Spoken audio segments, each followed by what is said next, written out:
Continuing our conversation with State Superintendent Joy Hoffmeister about, the topic of lunch shaming, which I know has been a big deal, not only, here, but across the country, happening, widespread. We had some viewer questions, so let's pop this first one up. This first one is from Maya Stacy. She said, "This happened to my kids. Stamps are humiliating, and one lunch lady even went so far as throwing my son's lunch in the trash. His teacher stepped in and made sure he was fed, but why humiliate a child because a parent made a mistake?" And I know you kind of touched on that in the last segment, but also the question here, not only are they hungry now, you've also wasted food. Right. So yes. What's your response to Maya? That's deplorable, not something that we would ever support.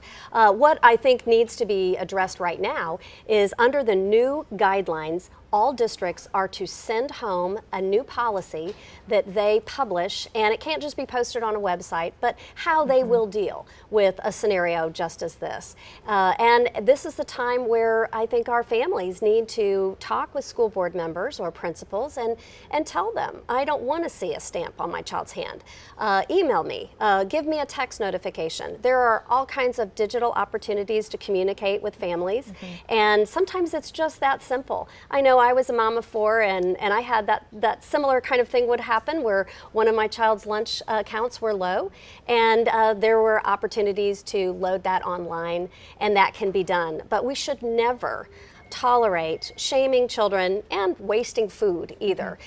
There are better ways, but parents should look for this in their children's backpack at the start of the school year. Okay. It is a requirement for school districts to send that home in a physical paper copy as the school year starts. Okay, so parents check the backpacks, check the school folders. That's right. And this is the second question. This is from Larry Miller. Okay. Larry says, why in the world isn't the lottery paying for these children to eat free? Children first, feed the babies, our future first. And a lot of people were interested in the lottery question. I know you get the lottery question over and over again, but how do you answer that? Yes, well, certainly the lottery money is not anywhere near what the school lunch programs cost.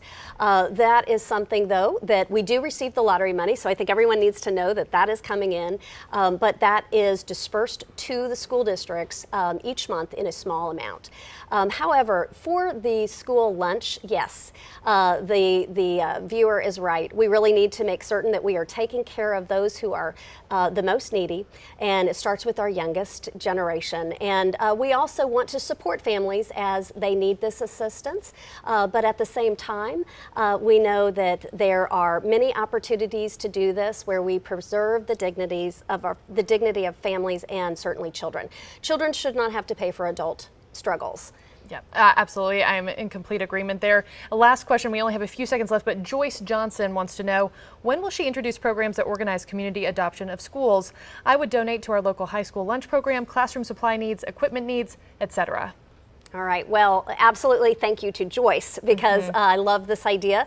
We have seen some who have taken this initiative of giving back to schools to cover the costs of some of the children who have a tab that they need to pay, and that their families are very, it's a challenge for them to do so. So what we would like to do is increase that engagement of the community members, and this is actually something that we do have a plan about, and we'll be rolling out a state education plan, an 8-year plan actually for education in Oklahoma, and that's going to roll out in September. So I appreciate that comment from Joyce, and I know that that's something that every school is open to all kinds of opportunities to volunteer, not just with school lunches, as substitute teachers, working to even read to some students or listen to some young ones read for an hour a week. Sure. Well, thank you so much. So September, we'll stay tuned for that, and I'm sure you're open to hearing any suggestions from parents, community members